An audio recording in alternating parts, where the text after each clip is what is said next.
All right, let's get back to that breaking news involving President-elect Donald Trump. A Manhattan DA just agreeing to postpone sentencing in his hush money case until the appeals process plays out. So let's dig into what this means. I'd like to welcome in trial attorney Joshua Schiffer. Joshua, thank you so much for weighing in on this.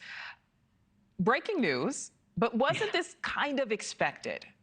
Well, everybody in the legal community was scratching their heads at what Judge Juan Merchan was going to be doing, considering how much attention was paid to this process. We recently had incoming President Trump winning his election. We all know that currently sitting presidents, you're not going to drag them into court. You're not going to submit them to the jurisdictions of various states. That's very clear law.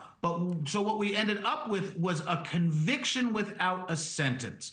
And there are multiple forms of review that are going to be undergone, both in federal and state courts. So DA Alvin Bragg's hand was forced.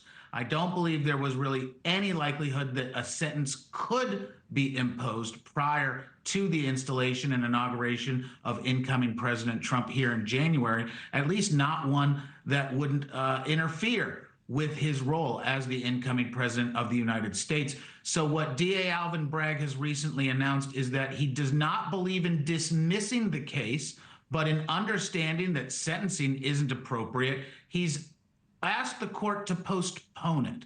And we may see similar actions out of Fulton County, where DA Fani Willis faces similar issues.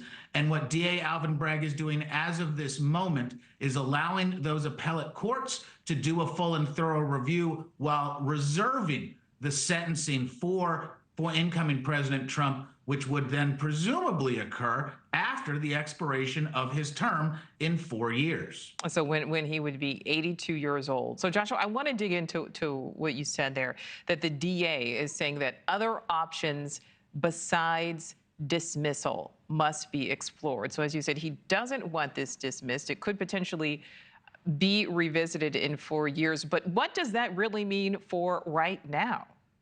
It's an absolutely novel issue because a conviction has occurred without a doubt. The jury returned a valid verdict. There's been no disruption of it. It's under appeal, and all of the appellate rights will be fully explored, both state and federally. It's the pronouncement of sentence that was delayed, and the state still has its rights.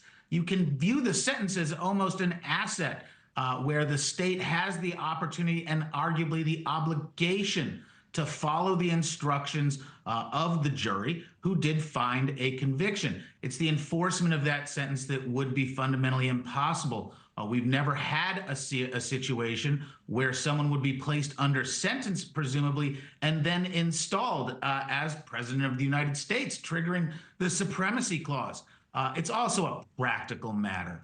If New York was to push and try to sentence Mr. Trump to something that would disrupt the peaceful transition of power, I imagine the pushback would be unconscionable. We would hear it from all corners. It's simply not workable. So we're going to see novel solutions with this new set of facts, and I believe DA Bragg has made the right choice in just putting pause on the sentence, allowing the appellate courts to do their job, and we'll get a solution or a disposition sometime in the future. So, Joshua, this is one case, and we know that there are other cases involving the president-elect. How does it potentially impact them, if at all? Well, it can be viewed as a precedent, so to speak. We know that Fani Willis here in Fulton County, Georgia, she has the case against President Trump and his multiple co-defendants. It's basically in orbit, waiting for some rulings from our Court of Appeals and Georgia Supreme Court regarding motions to both disqualify Madam Willis as the district attorney, as well as the underlying issues in prosecuting the president. Most recently, yesterday, out of nowhere, with no warning or any explanation, the courts here in Georgia postponed that hearing, which was scheduled for early December. We don't have a future date on it. The court does preserve its ability to maybe make a ruling without oral arguments, but it's very opaque how the courts move. All we know is that the hearing has been, right now, suspended or canceled. Thanks for watching. Go to joinnn.com to find News Nation on your screen. And don't forget to click the red subscribe button below to get more of News Nation's fact-driven, unbiased coverage.